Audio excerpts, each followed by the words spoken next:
नाम खबर आवाज़ ताईं पहुचाईंदासीं। टंडो मौत खान में पुलिस अॻूणे ने सिविल जज ज़ाहिद बग़ैरी समेत 4 ॼणनि खे गिरफ़्तार करे मंशा जी वॾी खेप हथ करण जी दावा कई आहे। उन हवाले सां तफ़सील मालूम कयूं था। टेलीफोन लाइन ते मौजूदु आहे मेहरान टीवी टंडो मौत खान जो ज़िले रिपोर्टर न्याज़ ख़ासकली। न्याज़ ख़ासकली कहिड़ा तफ़सील आहिनि, आगाह कजो।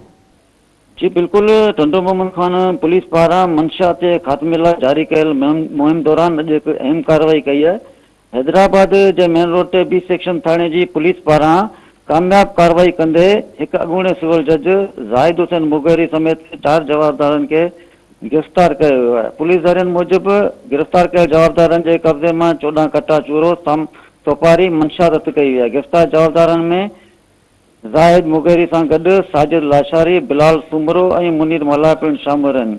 हिते उहो ॿुधाइणु ज़रूरी आहे त जवाबदार ज़ाहिद हुसैन मुगहरी 2019 में सिविल जज तौरु मुक़ररु थियो, पर खेसि गुज़िरियल महीने यानी अप्रैल 2026 में सिंध हाई कोर्ट पारां मुलाज़मत तां बरतरफ़ कयो वियो। ॿिए पासे एसएसपी टंडो मोहम्मद खान हसीब जावेद मेमण हिन कार्रवाई जी तस्दीक कंदे चयो आहे त ज़िले में मंशा जे नेटवर्क ख़िलाफ़ ऑपरेशन वधीक तेज़ कयो वियो आहे ऐं कानून खां मथां केर बि न आहे। हिन वक़्तु पुलिस पारां जवाबदारनि ख़िलाफ़ केस दाख़िल करे वधीक जांच शुरू कराई वई आहे त जीअं हिन मंशा जे कारोबार में मुलविस ॿियनि अंसरनि खे पिणु कानून जी गिरफ़्त में आणे सघिजे। जी न्याज़ ख़ासकली, महिरबानी तफ़सील ॾियण जे लाइ।